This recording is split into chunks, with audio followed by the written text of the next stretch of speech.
Hello my sweet and lovely viewers, তো কেমন আছো তোমরা সবাই? আশা করি প্রত্যেকে অনেক অনেক ভালো আছো। তো আজকে আমরা চলে এসেছি নতুন আরেকটি ইনফরমেটিভ ভিডিও নিয়ে। তো আজকে ভিডিওতে কথা বলবো গর্ভাবস্থায় যে সমস্ত খাবার খেতে ইচ্ছা প্রকাশ করলে বা থ্রু আউট প্রেগনেন্সিতে তোমাদের যদি এই খাবারগুলো খেতে ইচ্ছা করে, তাহলে অবশ্যই তোমরা ধারণা করে নিতে পারো যে তোমাদের গর্ভের আগত সন্তান এটা ফুটফুটে কন্যা সন্তান আসতে চলেছে। কারণ আমাদের অনেকেরই শখ থাকে যে একটা পুত্র সন্তান যাদের হয়ে গেছে তারা কিন্তু প্রত্যেকেই চায় আর একটা কন্যা সন্তান আসুক।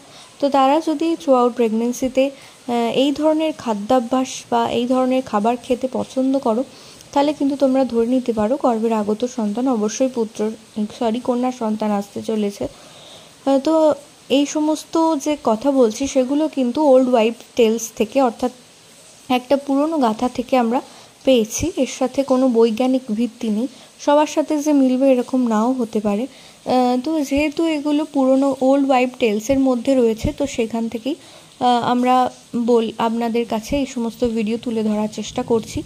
তো প্রাথমিক অবস্থায় যদি কোনো গর্ভবতী নারী দেখেন মিষ্টি জাতীয় জিনিস খেতে তার ভীষণ পরিমাণে ইচ্ছা করছে, অর্থাৎ চকলেট হতে পারে, অথবা কিছুক্ষণ পরপরই মনে হচ্ছে রসগোল্লা খাই, কিংবা এই ধরনের মিষ্টি জাতীয় জিনিস যদি কারোর খাওয়ার ইচ্ছা, সে প্রচণ্ড পরিমাণে ইচ্ছা প্রকাশ করে, তাহলে সেই ক্ষেত্রে ধরে নেওয়া হয় যে গর্ভের আগত সন্তান অবশ্যই কিন্তু কন্যা সন্তান আসতে চলেছে।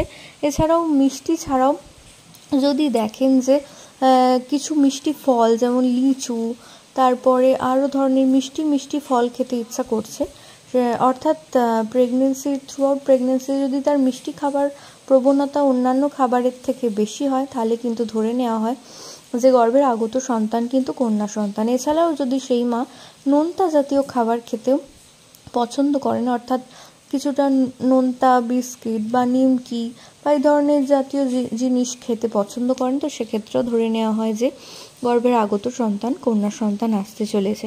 আশা করছি ভিডিওটা আপনাদের কিছুটা হলেও উপকারে লাগবে। প্রত্যেকে ভালো থাকুন, সুস্থ থাকুন এই কামনা করে ভিডিও এখানেই শেষ করছি। আবার পরবর্তী ভিডিওতে আপনাদের সাথে দেখা হবে। প্রত্যেকে ভালো থাকুন।